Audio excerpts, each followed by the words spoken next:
Olá, muito boa noite. Estamos aqui novamente. Sejam todos bem-vindos ao segundo dia dessa jornada Filhos, meu maior tesouro.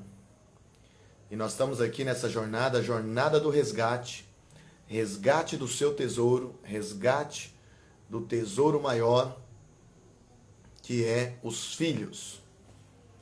E hoje nós temos aqui um assunto muito relevante para tratar. Está sem som?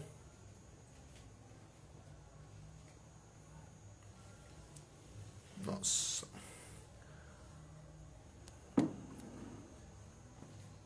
Som, teste. Vamos lá, vamos lá, vamos lá. Vê se voltou o som.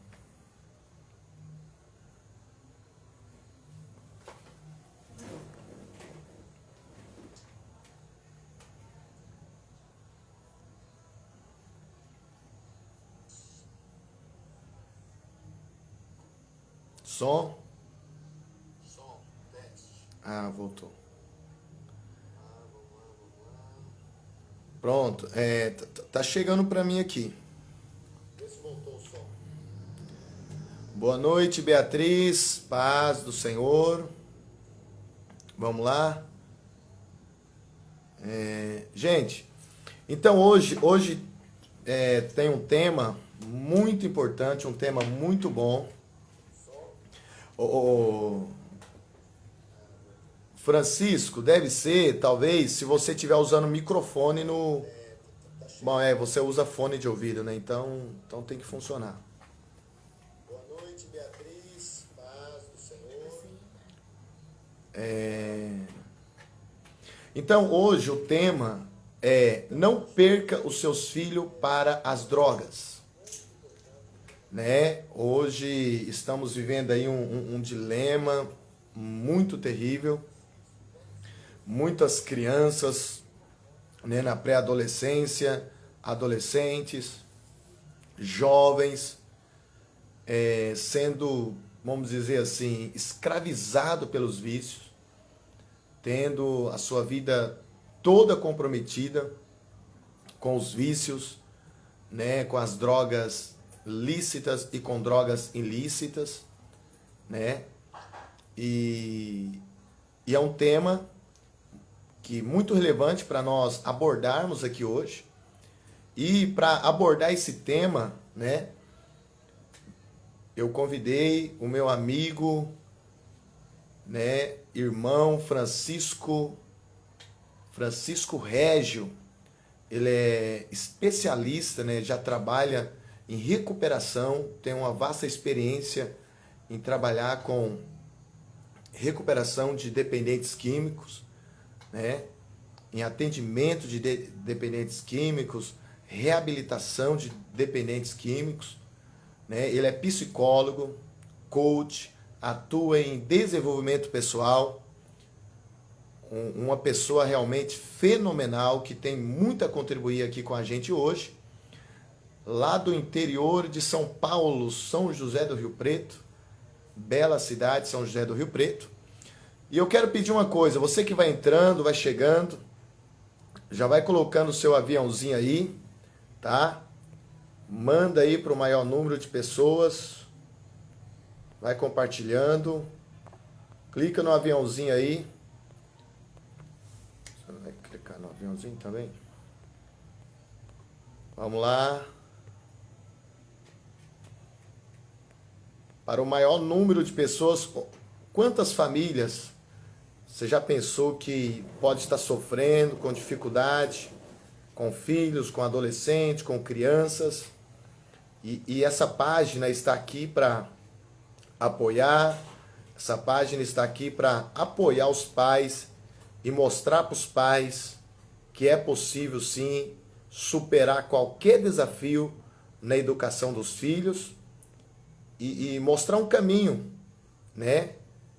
E ajudar esses pais a viver realmente a felicidade, a alegria com os seus filhos, ver os seus filhos fortes, vitoriosos, fortes e saudáveis emocionalmente, tá? E daqui a pouquinho eu vou convidar aqui o brabo Francisco Régio, psicólogo, tem uma vasta experiência em atendimento, em reabilitação de dependentes químicos, tá? Olha, acho que eu já mandei para uns 10 aqui.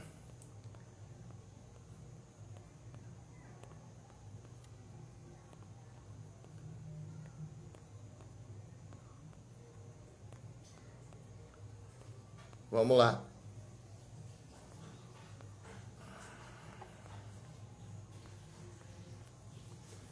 Claudinha já entrou. Seja bem-vinda. Seja bem-vinda, Claudinha. Seja bem-vinda, Gessilda.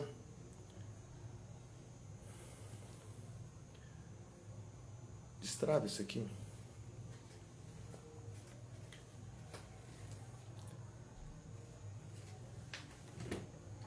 Deixa eu mandar aqui pro pessoal.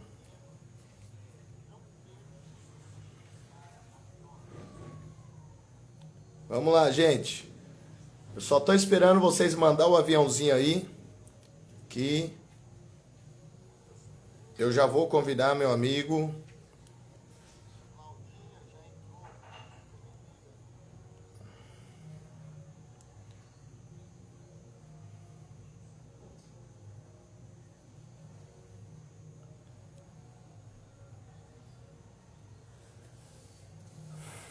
Beleza, Gessilda. Vamos lá, gente, vamos chegando. Boa noite a todos. Eu já vou chamar aqui. Mariana também já entrou.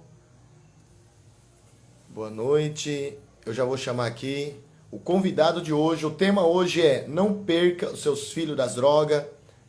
Resgate os seus filhos das drogas, desse vício maldito que tem levado muitos jovens a comprometer o seu futuro, comprometer a sua vida, com muita dor, com muito sofrimento, levando muitos jovens a sofrer amarguras, desilusões. E hoje tem uma pessoa muito especial, uma pessoa extraordinária, especialista nessa área, e vai trazer conteúdos extraordinários para ajudar você, pai, para ajudar você, mãe, a guardar o seu filho, cuidar do seu filho, ajudar o seu filho a vencer os percalços da vida. Vamos lá, todo mundo compartilhando o aviãozinho aí. E depois você clicar no aviãozinho, eu quero ver você clicar no coraçãozinho.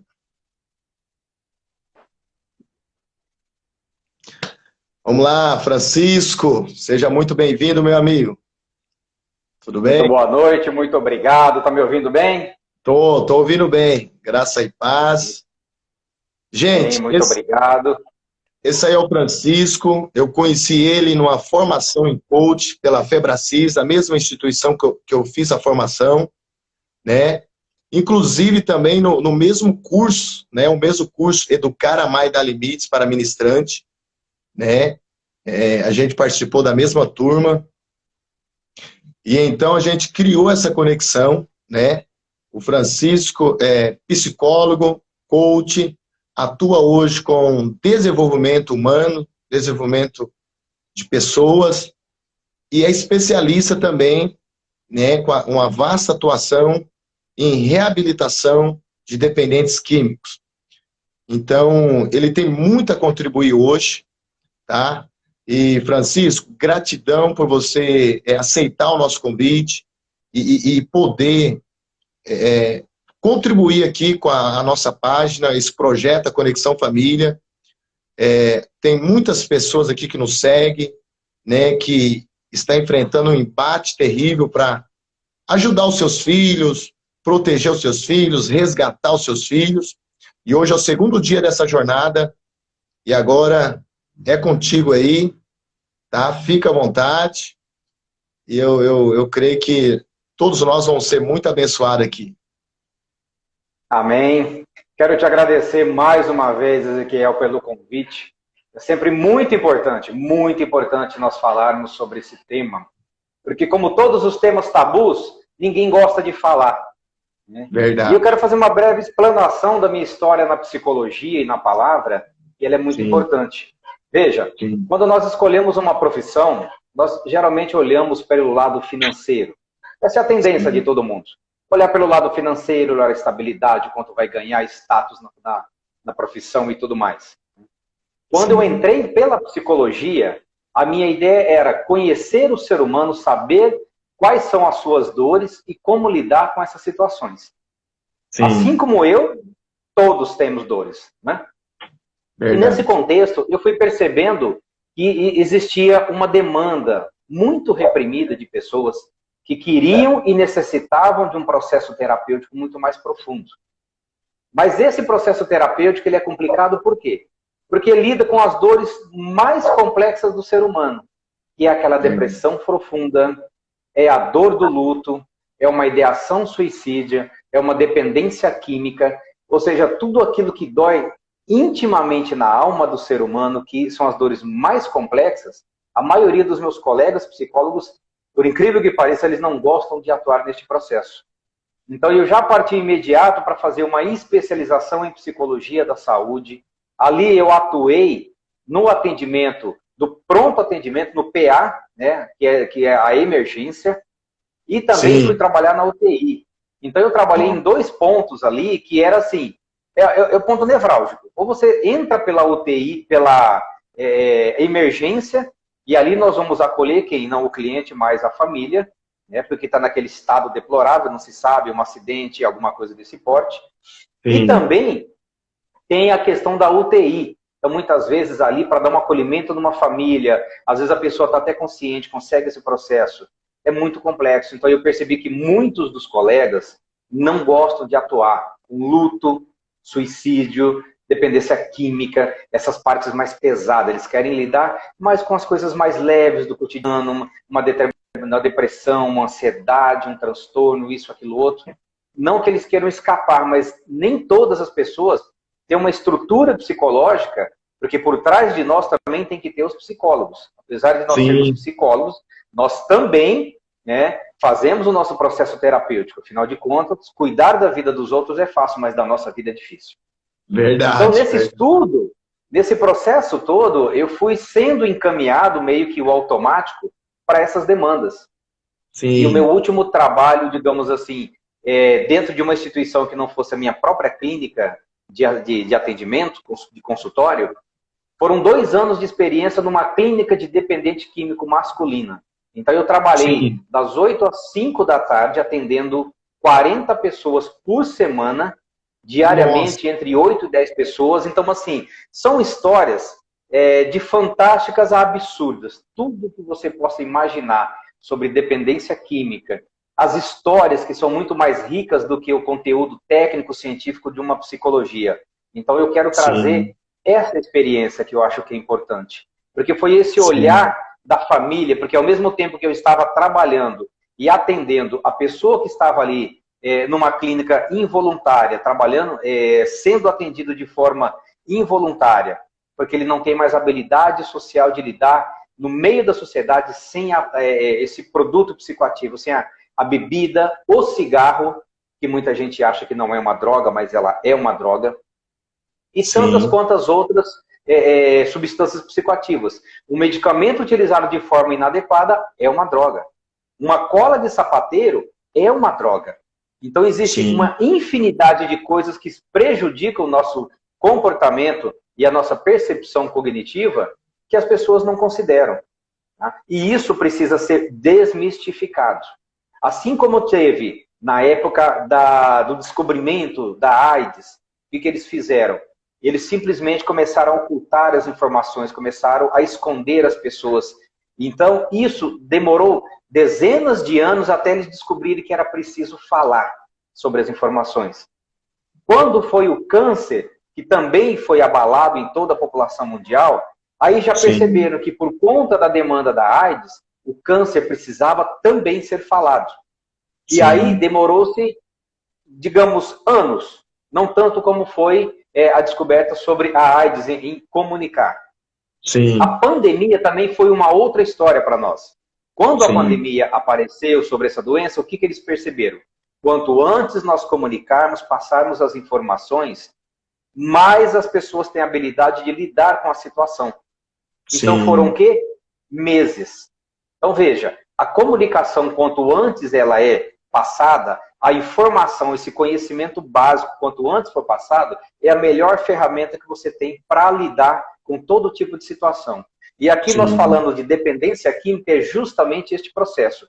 Quanto mais informação, quanto mais conhecimento, quanto mais orientação, mais nós conseguimos nos armar para ajudar os nossos filhos, os nossos parentes. Por isso que eu acho de extrema importância apresentar tanto os casos, né, como algumas orientações técnicas que eu vou falar também de uma forma bem coloquial, para que todos compreendam. Mas de uma forma genérica hoje explicando.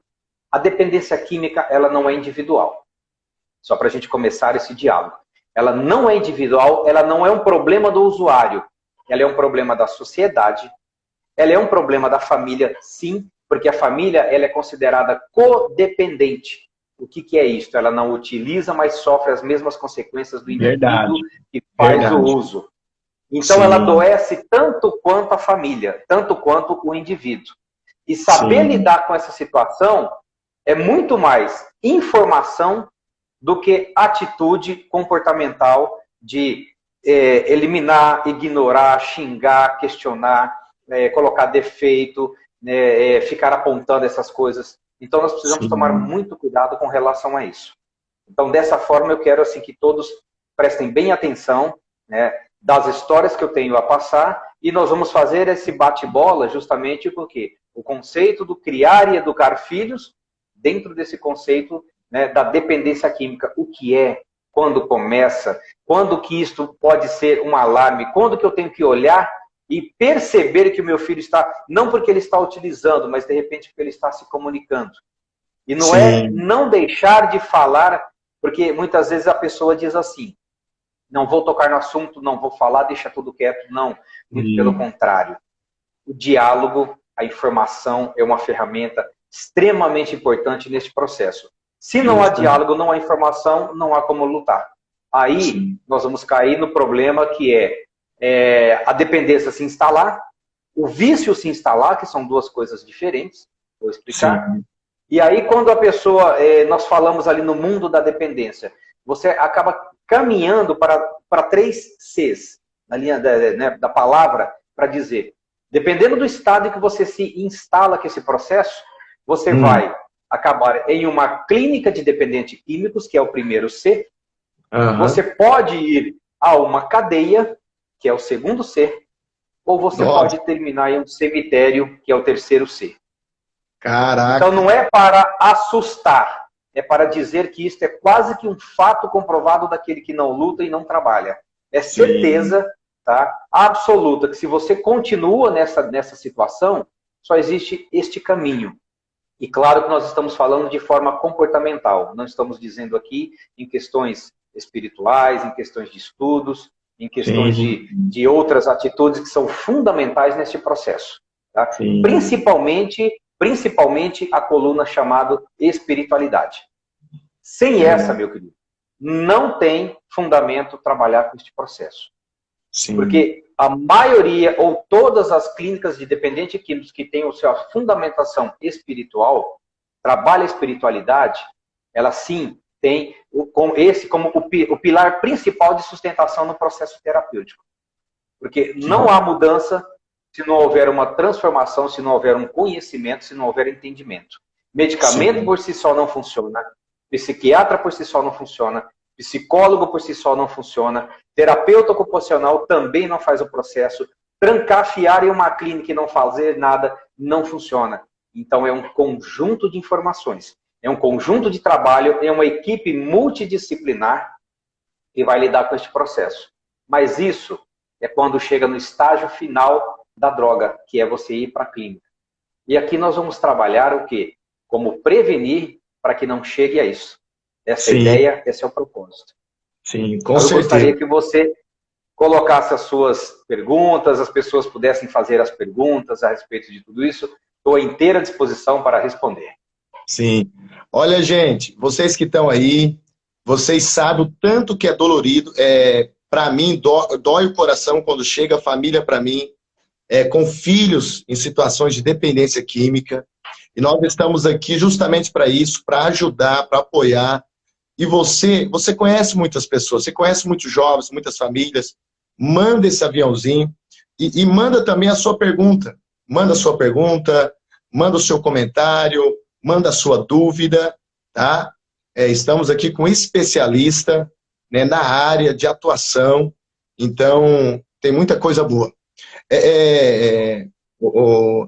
Francisco, geralmente, por exemplo, às vezes as pessoas falam muito lá, né, lá no final, tá dependente, tá usuário, tá usando, tal.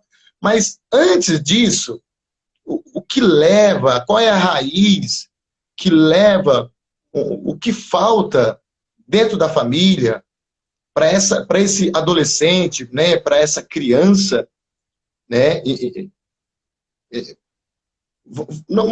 Tem pessoas que já são criadas lá no meio, mas tem pessoas que não é do meio. Não é do meio, e ele acaba indo atrás disso, ele acaba pegando isso para ele, né? Você é da área de psicologia, você também agora estuda inteligência emocional, coach. Fala um pouco para a gente, no psique, no emocional, aonde está a raiz disso? Vamos lá. O que é muito importante nós entendermos quando se trata de criança e adolescente é que a criança, eu vou dizer a criança, 8, 9 anos, 10 anos, pré-adolescente, chegando até os 12. Então, na faixa de 15 a 24 anos, é o maior índice de adolescentes que tem uma ideação suicida e também tem uma predisposição a lidar com drogas. Por quê? Cientificamente, os estudos demonstram que as crianças, quando ela vai chegando em uma determinada idade, principalmente nessa pré-adolescência, ela começa a ter um nível de curiosidade imenso. E este nível de curiosidade, ele se agrega àquela sensação de autopoder, de autocapacidade. Nada comigo vai acontecer, nada comigo vai ser problema, eu só vou experimentar por isso, por aquilo. Então, ele é dotado de uma série de problemas nesse contexto. Ele vai para um grupo de jovens e ele quer ser aceito. Para ele ser aceito neste grupo de jovens, muitas vezes é oferecido essas drogas, seja qual for. E quando eu disser drogas, não existe drogas leves, drogas pequenas. Drogas é drogas e ponto. Mesmo que seja um cigarro. Cigarro é droga e ponto. Então, nesse contexto, ele quer ser aceito pelo grupo. E aí o grupo vai estimulá-lo ao quê? Ah, mas você é um bobão, você não usa, você é um fraco, você é isso, aquilo, outro. Não dá nada não, dá um barato, dá uma brisa, como eles falam. Sim. Aí o jovem vai e faz uma utilização daquela substância. Se ele não tiver nenhuma predisposição genética a ter algum tipo de transtorno psicológico, realmente pode não acontecer nada naquele momento, a não ser ele entrar em um estado de transe, porque aquilo altera toda a percepção sensorial dele. A memória, ela começa a ficar confundida e é ativado lá no sistema neuronal, o sistema de memória e o sistema o quê? De montagem de uma nova ideação, ou seja, o processo de criatividade dele começa a ativar de forma irregular. Então, aonde ele viaja, aonde ele cria um segundo mundo e começa a viajar naquele processo. Aí ele acha legal aquela viagem, por isso que diga, a viagem bateu com a nave, tem todo um dialeto que eles conversam assim. Então, como se você saísse deste mundo, fosse para um outro, e ali fosse tudo bom. Ele acha gostoso da primeira vez, mas aí ela passa rápido, porque as drogas elas são rápidas, ligeiras de dar o processo. Ainda mais considerando cocaína, crack e tudo mais. Qual que é o grande problema? É uma droga, não é controlável, não tem como se saber a reação, não tem como se saber características funcionais dela, ela só destrói e ponto. Então ela dá a ligeira percepção que você está num estado mental de bem-estar.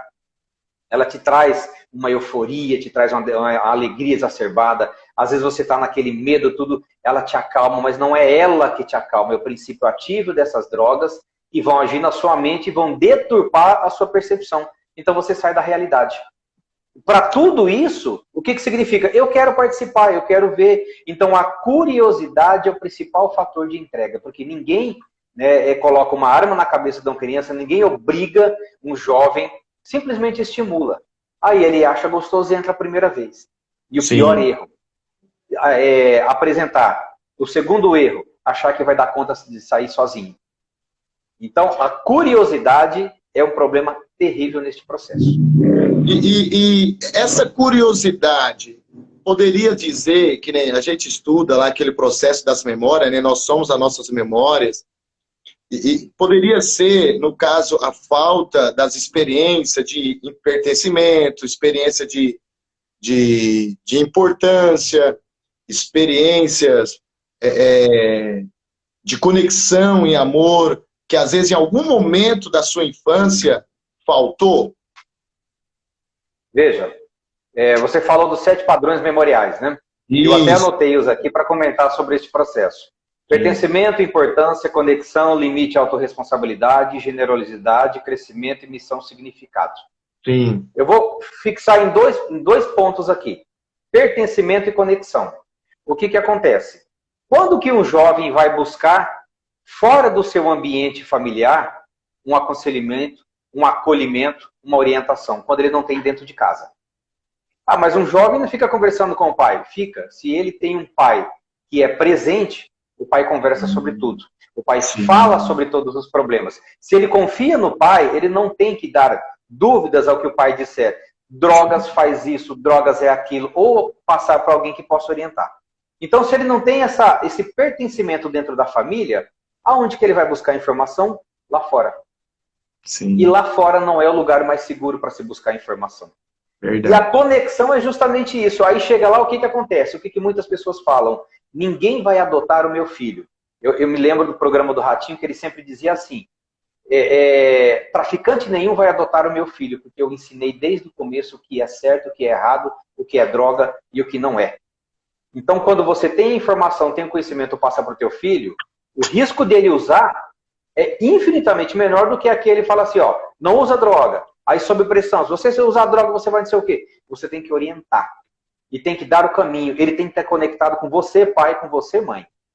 Porque o outro, ele vai te oferecer um monte de coisas que são irreais. Sim. E a partir desse momento, é que ele cooptado, capturado pelos traficantes, e aí fica naquela história. Porque ele fala assim, não vou usar, não vou fazer, faz de conta que não estou usando, mas infelizmente ele cai neste processo. E é irreversível. É uma coisa terrível, porque nesse século que estamos vivendo, né, de modernidade, correria, pai trabalha, mãe trabalha, às vezes os pais não conseguem cumprir o seu papel, não conseguem ser presente, não conseguem ter essa conexão de amor e proporcionar aos filhos essa experiência, e por isso que está cada vez mais aumentando, né, o índice de jovens trancados dentro do quarto, jovens com ansiedade, com depressão, jovens não, adolescentes, né, adolescentes e pré-adolescentes, e até com ideias de suicídio e essas coisas tudo. Agora, tem essa parte do jovem, que isso aí vai cruzar o caminho dele, ou mais cedo ou mais tarde, mas nós já entendemos que se tem um pai para dar uma estrutura, para dar... Ok. E quando o pai, ele começa a perceber, né? Porque tem essa parte também. Às vezes o pai, a mãe percebe os comportamentos alterados, os assuntos alterados, e às vezes ele até percebe que o filho ou está interessado, ou está fazendo uso, e às vezes o pai ele fica em choque, fica com medo, fica paralisado, não tem uma ação, né? E acaba o quê? Vendo o filho indo, Eu acredito que se o pai aconteceu, mas o pai tomar uma, né, pedir ajuda, ir atrás, que nem você falou, conversar, trazer informação, ele vai conseguir segurar o teu filho, né? Com certeza. Eu vou emendar a resposta com uma pergunta aqui da Mariana Mendonça Braga. Como Sim. decidir a hora de uma intervenção clínica? Muito obrigado, Mariana, por essa pergunta. Ela é muito importante, porque é uma decisão difícil. Tá? Para o pai chegar nesta hora de falar, eu preciso internar o meu filho, o meu ente querido, é muito complicado. Mas é uma decisão saudável, sim, porque chega um momento que ele não consegue, ninguém mais consegue lidar com aquela situação, porque ele sai fora de si a ponto de começar a trazer prejuízos financeiros para a família, sabe? Furtando coisas de casas e vendendo, quebrando, se tornando violento, e não é ele com a personalidade, é a droga que já tomou conta de tudo, enfim, nós sabemos que aí ele já perde total habilidade de lidar com as questões sociais. Verdade. Então, qual que é o momento dele tomar essa decisão? Qual que é o momento de o pai buscar essa informação? Mais importante do que a informação é a conexão que o pai tem com o filho. Porque esta confiança entre pais e filhos é fundamental. Porque sempre existiu na sociedade, pelo menos que muitas pessoas relatam no meu consultório clínico, assim, eu nunca falei nada com meu pai com medo de represária. Por quê? Porque era sempre o medo, é aquela história, é o tabu de falar. Eu tenho vergonha, eu tenho medo, se eu for falar ele vai achar que eu estou usando. Então é preciso ter uma afinidade, é preciso ter uma diminuição da distância entre pais e filhos para que haja esta confiança. Havendo a confiança, se os pais não têm essa informação, ele tem como buscar. Hoje tem cartilhas do próprio Ministério da Saúde que orientam pais, orientam professores. Eu tenho muito desses materiais, eu tenho no meu site, eu tenho nos meus canais também. Isso é gratuito, não é nada vendido. Você pode buscar um psicólogo também para orientar sobre o comportamento. E nós sabemos que existe uma infinidade de variáveis que levam a pessoa a buscar uma droga e a se permanecer. Então, como chegar no filho? Sempre de forma amorosa. Porque toda a pressão que você fizer, o que ele faz? Ele vai escapar. Aí ele vai começar, meu pai é um careta, aquela coisa toda. Então, sem confiança, é difícil você dar essa atenção. Precisa, sim, conquistar a confiança, falar sobre a droga, este jovem ter o conhecimento quais são as consequências que uma droga traz para a vida e, principalmente, ele entender que uma vez dentro, sozinho, ninguém sai. Ninguém. Isso é experiência de quem entrou ali. Eu tive contato com pessoas que entraram da primeira vez. Eu tive contato com pessoas de 33 anos que foram internadas mais de 28 vezes. Aí você pergunta, como? Se cada internação é a média 6 meses. É porque internava, ficava 2 meses, fugia. Internava, ficava 3 meses, fugia. Internava, ficava 4 meses, permanecia. Aí passava um tempo longe. Aí tem a recaída. Então, assim, o processo da internação clínica, vamos dizer assim, é o estágio final para que você possa conseguir um equilíbrio, porque ela é uma doença progressiva, ela é uma doença fatal, porque depende de vários contextos, não só da pessoa parar. Porque é como um hábito. Deixa eu explicar bem claro o que é essa questão do hábito. Quando você adquire um hábito de algum tipo de comportamento, você está buscando um resultado. Então você é estimulado por algum gatilho, você faz um comportamento e busca um resultado. O que a droga faz? Exatamente esse processo. Você é estimulado por um desejo de ter um bem-estar. Esse estímulo vai fazer com que você tome o comportamento de utilizar uma droga. Para que você tenha um bem-estar. Então, se você fica numa clínica de dependente internado por 6 meses sem utilizar, parece que acabou, parece que está limpo, está tudo ok. Não.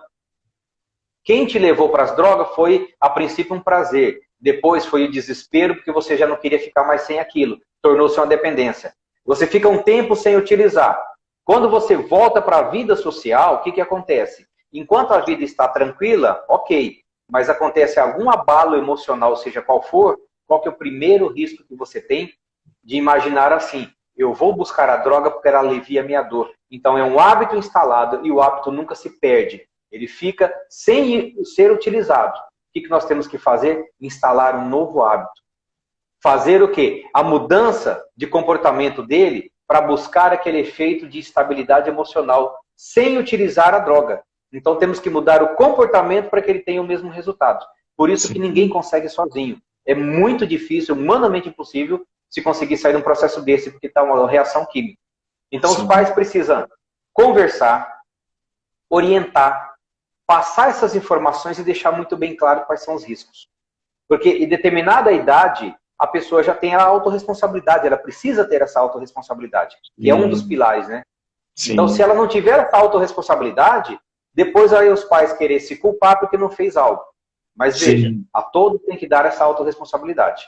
Então, o conhecimento, a orientação é fundamental para a família, para o possível usuário. E não é que usou uma vez está perdido, não. Mas usou, ok, teve experiência, saiba que a continuidade disso vai te levar fatalmente ao cemitério. Porque é o único lugar em que eu tenho visto pessoas que não lutaram contra isso e que acharam que ia dar conta do recado. Seja porque utilizou por overdose, seja por suicídio, seja na questão da violência, que muitas vezes se envolve para adquirir a droga. Então, assim, é um submundo e sozinho ninguém sai. Então, a prevenção é fundamental, é a melhor arma, através de orientação e a comunicação. Então, pais, conversem, perguntem, questionem. No YouTube tem inúmeros canais, inúmeros livros que falam sobre isso, dão orientação. Aulas, treinamentos, aconselhamentos espirituais. É fundamental todas as ferramentas para não entrar. Uma vez que entrou, você vai precisar de uma equipe multidisciplinar. Porque nós sabemos que os pais hoje não têm orientação de como ensinar a criança ou adolescente, mas eles sabem onde tem que buscar, sabem como buscar e os profissionais que tem que buscar. Então, não pode perder tempo. Ah, mas é só um cigarro. É um cigarro. Ah, mas eu só fumei uma maconha. Maconha não faz mal. Maconha não sei o quê. Quem disse? Sabe?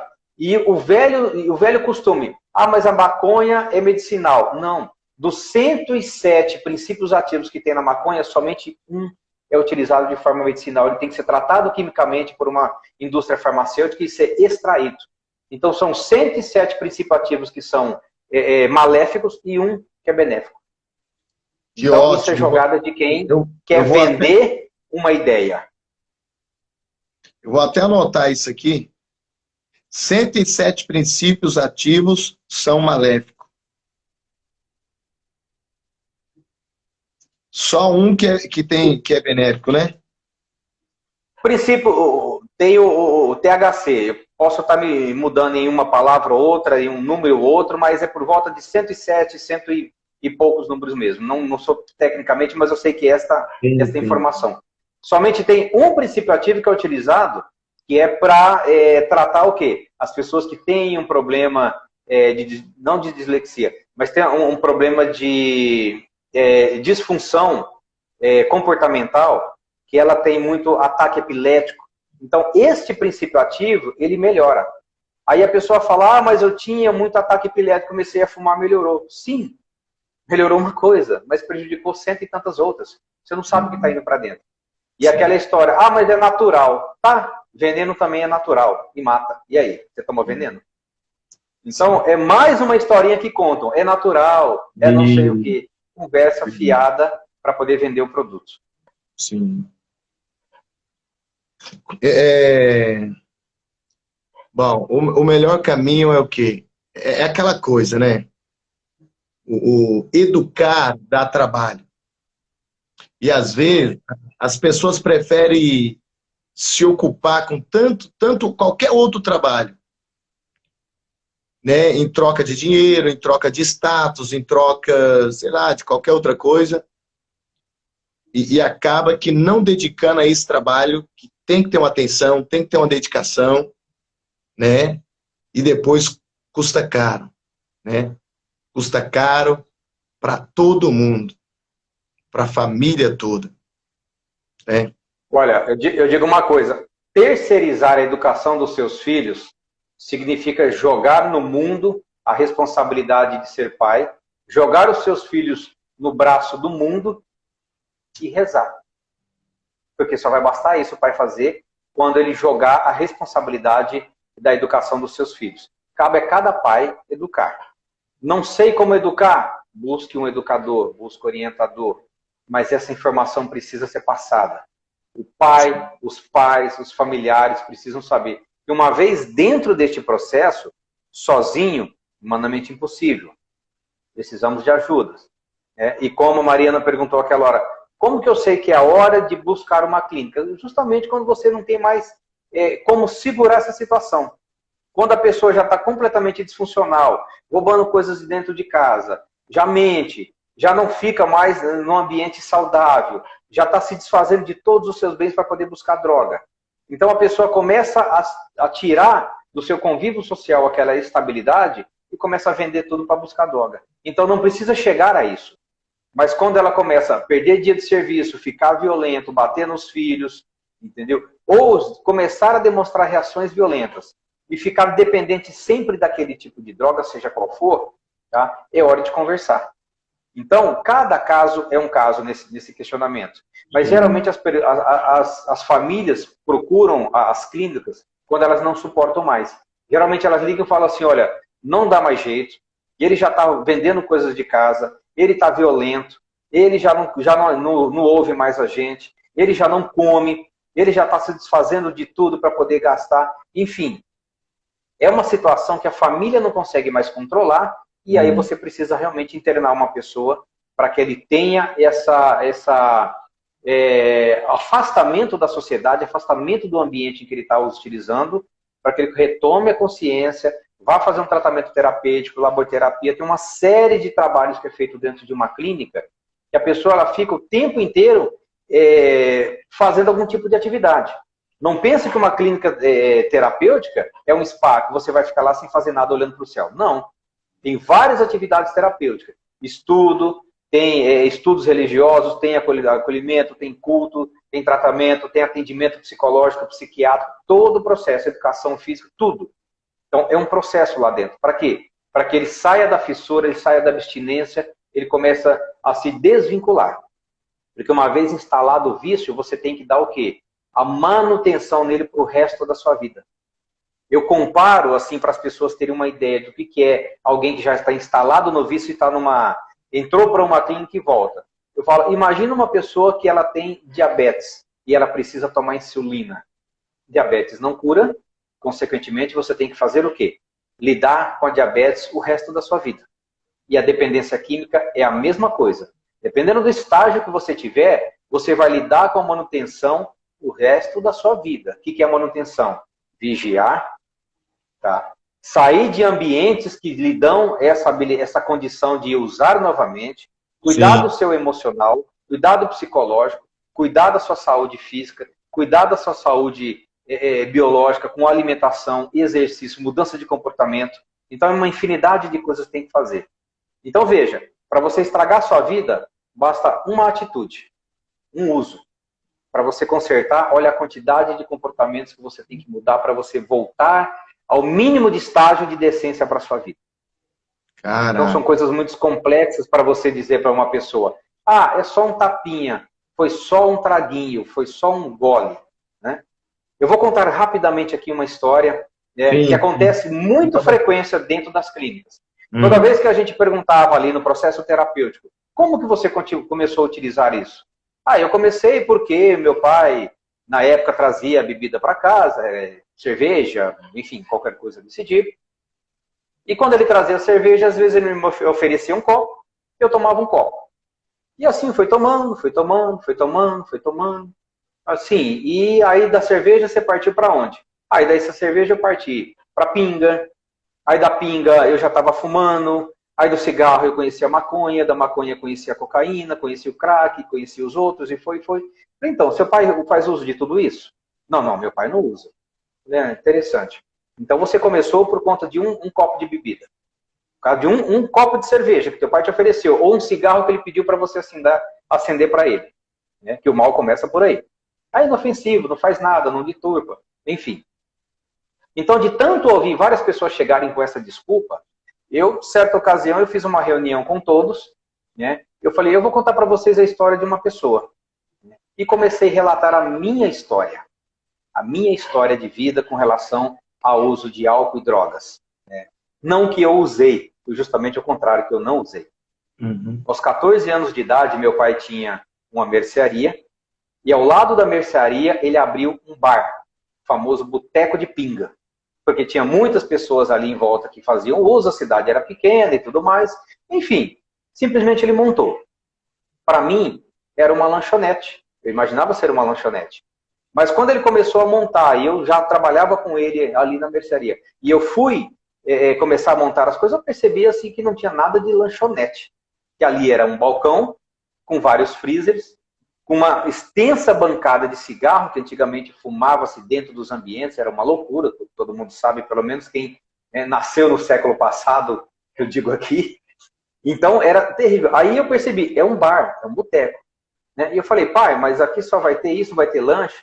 Meu filho, a gente está montando um bar, né? Porque o pai viu que vai ser um bom negócio aqui, olha só. Mas veja, você não pode consumir as coisas que estão aqui, senão você vai quebrar o pai. Além de te fazer mal, isso é bebida. O pai não quer que você fique bêbado aqui, que vão roubar tudo. Você vai querer isso? E fumar, não precisou nem ele me falar. Bastou os primeiros clientes entrar ali e ficar fumando ali dentro, eu respirando aquele ar, eu já fiquei incomodado. Então eu peguei a birra do cigarro e peguei a birra da bebida, porque na hora de limpar aquele ambiente, era aquela cerveja que caía no chão e ficava fedendo. Então, assim, eu aprendi de uma forma muito tranquila. E não se deve beber, e não se deve fumar.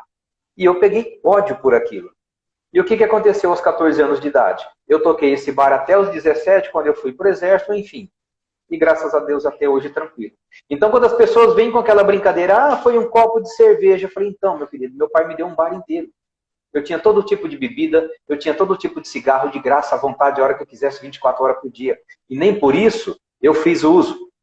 E meu pai não me oprimiu para fazer isso. Ele simplesmente me orientou. Só me disse uma coisa. Se você fizer uso, você vai consumir e vai dar prejuízo. Você pode passar mal e os outros vão roubar seu pai. Simples assim. Então, tudo é uma questão de escolha. Tudo vai dos teus princípios, é uma questão de escolha. Não existe a culpa do meu pai. Não existe a culpa dos colegas que me ofereceram. Não existe a culpa do comportamento. Ah, porque eu briguei, eu estava chato, alguém me ofereceu, eu aproveitei. Não existe desculpa. A responsabilidade é de cada indivíduo. Você usa porque você quis. Você usa, você sabe que é ruim. O nome já é droga, não tem o que se discutir. Então a responsabilidade só é sua e de mais ninguém. Então não culpe o seu pai, não culpe o seu irmão, não culpe o seu colega, não culpe a briga com a sua mulher, não culpe a discussão com seja lá quem for. Não terceirize a sua responsabilidade da sua vida. Você é adolescente e você é adulto. E você jovem, preste atenção naquilo que você quer para a sua vida. Você quer uma vida digna, uma vida saudável, ou você quer uma vida baseada nos 3 Cs? Clínica, cadeia e cemitério. Cabe a você decidir essa informação. Então, é escolha sempre individual e ponto, não há o que se discutir. A partir daí, uma vez o pai, as pessoas envolvidas, passando essas informações, passando esse conhecimento, fala, está nas suas mãos decidir sobre a sua vida. A minha parte eu fiz como pai, como educador, seja como for. Então, por isso é importante o papel dos pais nessa informação. Se ele não souber, busque profissionais que tenham esse conhecimento para se orientar e passar para os filhos. E a partir daí nós sabemos, a autorresponsabilidade ela é fundamental na vida de qualquer um. Ninguém pode terceirizar isso. Ô, Francisco, tem uma pergunta aí, mas ó, tá excelente, cara, tá excelente esse conteúdo. Depois de você responder essa pergunta, você também coloca os seus canais aí, fala seus canais aí, eu vou escrever também aqui, para o pessoal entrar em contato, né? Você tem um site, você tem um canal no YouTube, né? Você tem conteúdos, porque tem muitas pessoas que às vezes não sabem aonde procurar, né? Às vezes fica com receio de chegar e falar com um amigo, até com o pastor, por exemplo. Dentro da igreja tem pessoas que estão perdendo a sua família e tem, não sei, receio, medo de chegar no pastor e falar, pastor, olha, eu preciso de uma atenção. Sabe? Aí, às vezes, por tabela, chega em mim, eu vou em cima, falo, você não pode deixar, tal. Ah, aquela coisa, né? Então, já disponibiliza aí, porque tem muita gente, eu acredito que muita gente vai usar o seu conteúdo para conhecimento, para ajudar, às vezes, um parente, um sobrinho, um neto, né? Tá? Sim, sim. Eu estou escrevendo aqui. Tá. Eu vou antecipar em voz, mas eu vou escrever aqui. Os meus canais estão todos no meu nome. Francisco Régio Almeida. Tá? Então, vou colocar. Meus canais estão como Francisco Régio Almeida. Então, eu tenho o meu canal no YouTube, que eu falo muito, muito sobre esse assunto também, além de outros. Tá? Eu tenho o meu site falaterapêutica.com. Aqui também é um site que eu estou ali falando sobre dependência químicas. Estou falando sobre outros assuntos também. Já estou descrevendo aqui, falaterapêutica.com. E aqui no Instagram, Francisco Régio Almeida. Neste canal a gente está sempre respondendo as informações. Bom, eu vou naquela pergunta que a pessoa fez aqui. Quais são os tipos de tratamento que estão procurando mais hoje? Se é transtorno, se é dependência? Veja, cada caso é um caso. Porque se eu dissesse que estão procurando mais para dependência, mais para tratamento de ansiedade, da depressão ou transtorno, é relativo. Porque uma pessoa que faz uso de qualquer psicoativo, ela corre o risco de desenvolver um transtorno. E houve casos em que eu acompanhei na clínica, em que um adolescente, quando tinha 16 anos de idade, foi jogar bola, e no dia desse jogo de futebol, a molecada se reuniu e foram dar um traguinho no cigarro de maconha. O que aconteceu? Esse rapaz, quando tragou, segundo a história da mãe, né, que relatou depois, esse rapaz tragou esse processo, essa maconha, e uma simples tragada em um cigarro de maconha desencadeou o processo de esquizofrenia nesse indivíduo. Então, quando ele estava na clínica sendo tratado, ele estava com 22 anos de idade, ele tinha a mentalidade ainda dos 16, embora ele tinha quase 1,85 m, parecia uma criança crescida, e ele tinha aquele comportamento. O que é a esquizofrenia? Ele é um transtorno que, independente de um processo químico, biológico, ele vem por quê? Por uma má formação congênita da pessoa. Tá? Então, foi mal formado e essa predisposição estava no DNA dele. Só que ele estava quieto. Como que ela se instala, essa esquizofrenia? Sempre após os 16 aos 18 anos, tem uma idade em que ela começa, porque o cérebro vai se formando, nos 18 anos ele termina o processo de formação completo de um ser humano, qualquer ser humano. Entendi. Por isso que nós temos a idade de maioridade aos 18 anos, porque é justamente o ponto em que terminou a formação genética desse processo. Sim. Então, a esquizofrenia, ela se instala justamente por isso. De repente, a pessoa tem uma predisposição, ela pode passar a vida inteira sem nada. Mas, às vezes, um susto, um estado emocional, um abalo emocional muito grande, por afetar quimicamente a pessoa, pode desencadear esse processo. E aí, como é uma falha na sua genética, isso pode desencadear a esquizofrenia. E o que é esquizofrenia? É você sair do seu mundo atual, criar um mundo virtual, porque aí não é por drogas, isso é um processo psicótico mesmo, que a gente chama de psicose, e aí a pessoa começa a viver naquele mundo. Então ele precisa de medicação para ele voltar para o mundo real. Ele vive no mundo virtual. O que aconteceu com esse adolescente? O uso da maconha desencadeou esse aspecto emocional e destravou essa habilidade, não, esse problema que ele tinha. Então veja como é complicado. E muitas vezes eu falo nas escolas, quando eu vou dar o treinamento, alguém aqui sabe se tem a predisposição à esquizofrenia? E óbvio, ninguém sabe. E o pior, não tem como fazer nenhum tipo de exame para detectar. Porque é uma malformação, você não sabe se ele está ali parado ou não. Aí eu digo, alguém aqui está disposto a descobrir se a droga vai ou não atuar nesse processo de predisposição à esquizofrenia? Então é uma forma de eu indicar, olha, não tem garantia que você não tem, mas é certeza que se você tiver e utilizar a droga, vai desencadear. Ou seja, você trava no mundo, a esquizofrenia é isso, você trava no mundo naquela situação e não volta mais. Aí você precisa de medicação. Como ela não tinha o conhecimento e ele continuou a utilizar, significa o quê? Ele se tornou um viciado, esquizofrênico, sem habilidade social, teve que ser interditado judicialmente e tem que viver dentro de uma clínica agora. Olha a consequência de um rapaz de 16 anos de idade. O resto então, da vida. muito mais sério do que as pessoas possam imaginar. As pessoas não têm ideia o estrago que uma droga faz na mente e no corpo de um ser humano.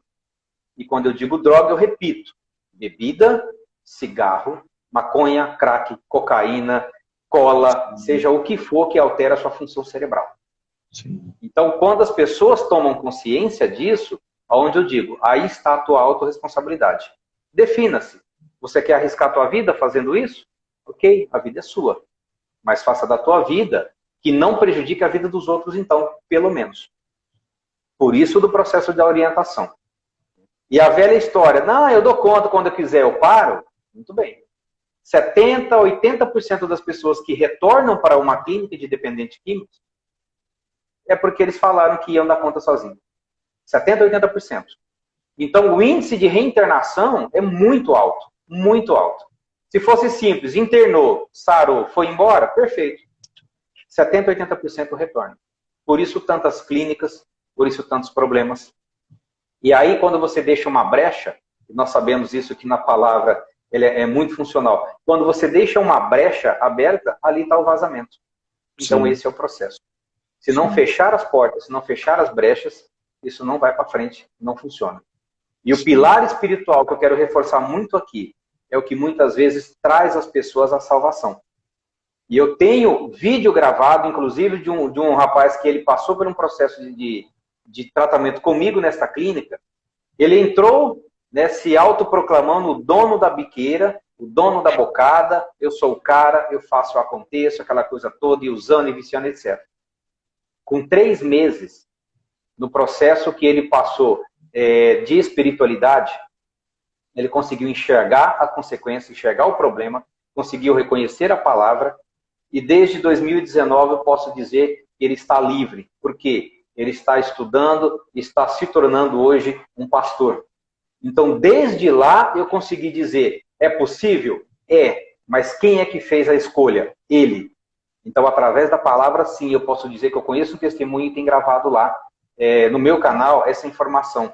Tá? Que é um rapaz que é lá de Três Lagoas, ele me autorizou, tá lá no meu canal, pode ser feito. Tá? Chama Henrique Cauê Medeiros. Inclusive, eu quero até fazer uma nova live com ele para contar como foi esses anos todos sem estar longe e trabalhando para a recuperação de outros. Sim. Então, veja o poder que a palavra tem nesse processo todo. Isso aí é uma realidade, a espiritualidade, e inclusive o propósito de eu colocar o nome nesse projeto, nessa página, a Conexão Família, é justamente isso, que eu entendi que para uma família, ela está bem estruturada, ela precisa ter uma conexão horizontal entre uma conexão em amor entre todos os integrantes, e a conexão vertical, ela não pode perder a conexão vertical, que é a conexão com Deus, a conexão com a palavra de Deus, né?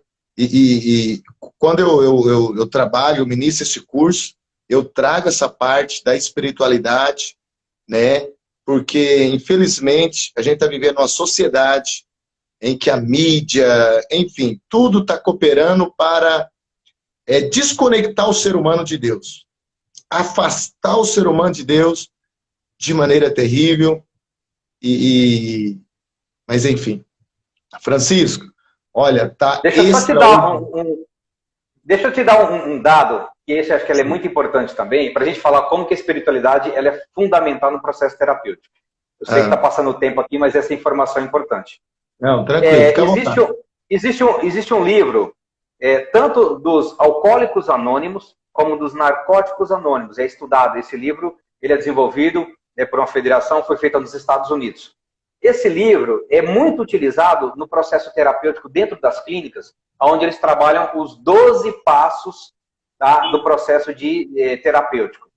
Por que 12 passos? Eu fui ver a história desse livro, fui ver a história desse autor, por que ele fez isso. Justamente ele se baseou nos 12 passos, né, da evolução de um processo terapêutico, baseado no quê? Na palavra, baseado nos 12 apóstolos. E dos 12 passos, os 3 principais são o quê? Conexão com Deus. Ou muitas vezes eles colocam ali com o ser superior, com a força superior, com o ser universal, seja o que for. Então, é fundamental as pessoas entenderem isso. Mesmo o livro que tem os 12 passos, ele foi baseado por quê? Justamente por conta disso. Baseado em Deus, baseado na espiritualidade, baseado nos 12 apóstolos. Então, você vê, nada com Deus é ao acaso, sempre é intencional. Então, permitido isso, nesse livro tem esse processo de trabalho, é dessa forma que a gente desenvolve tudo. Então, não existe, como eu falei, o poder do pilar principal. Se não for espiritualidade, raramente você vai conseguir, ou talvez nunca você vai conseguir. Verdade, verdade. Que ótimo, show. Tem mais uma pergunta aí, a Claudinha Cal. Ela fez uma aqui. Você acha que ainda há uma resistência muito grande pela procura de tratamento por vergonha? Sim. Sempre a procura por um tratamento ou vai pelo limite, que a pessoa não consegue mais dar conta, tá? Ou vai pela própria educação. Por que a pessoa não procura mais? Porque tem vergonha de falar que seu filho está usando droga. Tem vergonha de falar que seu marido está usando droga, que seu irmão está usando droga. E a pessoa que está utilizando droga, ela nunca admite que ela precisa de um tratamento. É como o bêbado que não admite que está bêbado. É como a pessoa que está fazendo uma coisa errada não admite que está fazendo coisa errada. Então a autonegação é natural. Sim. E mandar uma pessoa dessa, obrigar uma pessoa dessa a se tratar, é outro processo que não funciona. Porque se não tiver dentro dele o desejo da transformação, da mudança, nada funciona.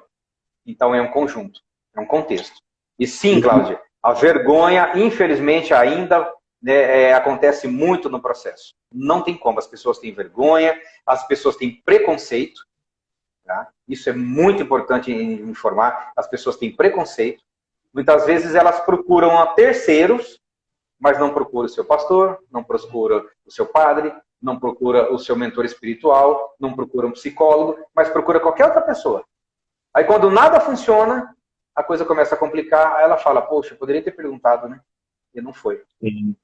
Eu só, para complementar aqui, uma família, chegou um caso até mim, em que o filho estava já usando droga dos 11 aos 33 anos. Né? E, tipo, não tinha mais jeito. E vieram me perguntar, né? Você acha que a gente interna essa pessoa obrigatoriamente, obriga ela compulsoriamente? Eu falei, olha, se internar compulsoriamente, tem uma grande chance de salvar e tocar a vida. Agora, se não internar, uma coisa é certa, vai para o terceiro C, né? Eu não falei terceiro C, estou falando agora, sim, mas pode usar. Vai morrer, né? E são assim, era um casal da igreja, né? Não era da minha igreja, mas tipo assim, crente, já uma igreja tradicional, tal. Então, eu falei, gente, é uma questão de vida ou morte. Vai, chama bombeiro, chama polícia, interna, né? E graças a Deus deu certo, consegui uma clínica, internou. Essa semana ainda recebi notícia que a pessoa está bem, está caminhando, está fazendo tratamento e tudo. Né? Então, as pessoas ficam meio perdidas, atordoadas, na verdade, né? As pessoas ficam perdidas porque ela não tem informação, ela tem medo, ela tem vergonha, não sabe o que dizer. O orgulho. Mas eu digo sempre, orgulho também, porque ela... e um detalhe, as famílias acham que elas falharam no processo. Eu sempre digo, não se culpem pelo comportamento dele, porque quem tomou a atitude foi ele. Tá? Agora, uma vez ele em processo de tratamento, a família também tem que ir para o processo de acolhimento. Porque é muito fácil falar, para lá na clínica, acabou. Eu ouvi, infelizmente, algumas famílias falando assim, não, deixa ele internado aí, porque a gente precisa ter um pouco de paz, um tempo de paz na vida. Olha que absurdo. Então, é como se fosse um depósito de problemas, a clínica joga no depósito, deixa lá. Mas se ele não tiver uma aceitação, o que ele faz, como muitos? Terminou a internação, a primeira coisa que eles saem dali, vão lá e entortam o nariz depois, cheirando, fumando e bebendo. Então tem que ter a consciência, tem que ter a mudança de comportamento, tem que ter o pensamento. A família tem que aceitar esse processo também. A família tem que se curar dessa codependência. Porque ela fica com os vícios, com o medo, com o trauma. E muitas vezes a pessoa sai da clínica, vai para casa, aí a família fica assim, olha, vê se não vai cheirar mais, viu? Vê se não vai usar mais, viu? Eu não consigo mais, viu? Não tem mais dinheiro para cuidar. Quer dizer, você acaba empurrando ele de volta para o problema. Sim. Então você precisa acolher. Não tem outra coisa a fazer, é acolher. E se o pai ama, a mãe ama o filho e tem que cuidar desse processo, encaminha para um tratamento. Muitas vezes dói no coração, mas é melhor doer no coração de um filho internado do que um filho enterrado. Sim, verdade. É o que eu digo. Olha, já passou de 1 hora, hein, Francisco? Ah, eu não consigo falar Caraca! menos do que isso. Francisco, vamos encerrando por aqui. Olha, Claro. tá muito bom, tá muito bom. E, e com certeza eu vou te chamar outras vezes aqui na página, porque precisa disso, tem muitas famílias precisam, né? E essa live aí é muito enriquecedora, tá? Eu já quero deixar meus sinceros agradecimentos. E, gente, segue aí o Francisco Régio Almeida, arroba Francisco Régio Almeida, segue no YouTube, né? Compartilha o site dele com pessoas que você conhece, com famílias que estão passando por esse processo. E você que está aqui acompanhando também, seja uma pessoa acolhedora, né? Você vê que a pessoa está insegura, a pessoa está lá com medo, não sabe como lidar. Chega na pessoa, fala, ó, isso aí não é coisa de outro mundo, vamos para frente, eu vou te ajudar, tem meios, não fica lutando sozinho, né? E juntos nós vamos fortalecer um exército, formar um exército e salvar e resgatar mais vidas, mais famílias, tá? Com certeza, com certeza. Meu querido, eu quero agradecer imensamente o seu canal, o seu espaço aqui para a gente poder falar. Aceito o convite sim. Quantas vezes você me chamar, eu estarei aqui à disposição. Porque quando eu me formei também, eu coloquei bem atrás do meu cartãozinho assim, eu fui encontrar o sentido da minha vida, ajudando as pessoas a encontrar o sentido das suas. Que Então ótimo. essa eu peguei como a minha missão e para mim é o que me dá alegria e prazer, saber que eu estou contribuindo para evitar que uma pessoa assim vá internada, para evitar que uma pessoa assim comece a utilizar, para evitar que uma pessoa assim seja escravo, né, desse tipo de problema. Porque a falta de informação é o que leva a pessoa à utilização. Tendo informação, aí já passa a ser responsabilidade dela. Então, quero te Sim. agradecer imensamente a todos que estavam aqui, as perguntas que foram feitas. E quem quiser fazer mais perguntas lá no meu perfil, fique à vontade. Responderei a todas com certeza. Muito obrigado, viu? Valeu, um forte abraço, que Deus abençoe as famílias brasileiras. Olha, ó, Claudinha falou aí, volte sim, Francisco. Mas Obrigado, vai. obrigado, Claudinha. Voltarei com Francisco, certeza. então, gente, gratidão, Francisco. Pode clicar em sair. Eu só vou deixar um recado aqui. Ok. Um abraço. Volto, obrigado. Então, gente, é isso aí. Esse é o propósito da página. Sensacional o conteúdo que o Francisco trouxe. E, gente, quarta-feira, eu vou liberar o link de inscrição para o curso presencial Educar, Amar e Dar Limites, tá?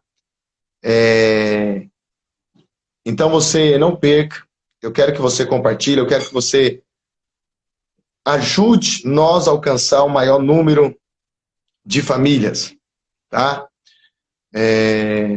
Hoje eu ministrei esse curso lá em Magé, na igreja de Magé, e foi extraordinário, né? Pessoas feridas emocionalmente, sendo restauradas, né? Saindo, se livrando de um peso de culpa terrível. Então, e agora esse próximo evento, que vai ser dia 28 de maio, o link vai ser liberado na quarta-feira à noite. Você não pode perder. Um forte abraço, gratidão a todos que participaram, que compartilharam.